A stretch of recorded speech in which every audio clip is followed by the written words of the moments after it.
गसाइगावनि श्रीरामपुराव पुलिसनि सिग्रोमनायाव गंब्रै गारि ब्रयलार दाउ हमनो मोन्दों।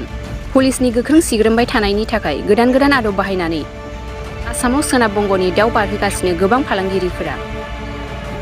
पुलिस आरो मि फिसिथाइ बिफाना जेन' जेबो सुलाद मोना, बिनि थाखाय गोदान आदबजों फुल बडि गारिजों स्रोदै सोनाब बंगनिफ्राय दाउ फालांगि खालामनायखौ नुनो मोन्दों। दिनै फुंनि समाव सिमालथापु पुलिसा सिग्रोमनानै गंब्रै दाउ रोगानाय मुवा रोगाग्रा फुल बडि गारि हमनो मोनो। बिनिनो गंनैया आइसार गारि आरो गंनैया मेजिक। गारिखौ हमनानै सिमालथापु थानायाव जब्द खालामनानै दोननाय जादों।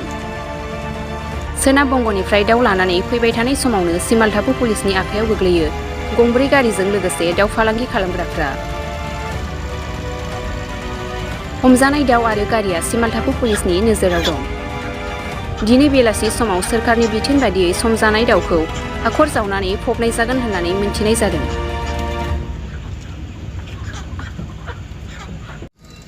বইলাৰমাৰী থানাৰ পিছফালে এইখিনি কিবা কয় তাৰে পৰা বেলেগ গাড়ী এটা লৈ আহিছিল, মোৰ খালী গাড়ী তাৰমানে লৈ গৈছিল মাল আনবা কাৰণে। কিবা মাল মই কৈছোঁ বেলেগ মাল বুলি কৈছিল, মই তাতে যাই গাড়ী ৰাখি দিছোঁ। তাৰে পৰা পাব্লিকে যাই কেনে কয় যে তাৰপিছত মোৰ গাড়ীটো উঠাই লৈ আহিছে। না গাড়ীত নাই, বেলেগৰ ঘৰৰ পৰা উঠাই লৈ আহিছে মোৰ গাড়ী। আপুনি বেংগলৰ পৰা আহিছে না? বেংগলৰ পৰা খালী গাড়ী আহিছোঁ মই। তো কেতিয়া জব্দ কৰিলে আপোনাক? ৰাতিপুৱা 8টা বজাত। 8টা বজাত। ক'ত লৈ যাবলৈ আছিল? নাই, মইতো তাৰে পৰা লৈ বেলেগ গাড়ী খালী কৰিছোঁ, তাৰে পৰা থানাত লৈ আহিছোঁ। ক'ত লৈ যাবলৈ আছিল আপুনি? মইতো বঙাইগাঁও গ'লোঁ হয় খালী গাড়ী। বঙাইগাঁও। খালী গাড়ী মোৰ। আপোনাৰ ঘৰ ক'ত? মোৰ ঘৰ বৰপেটা।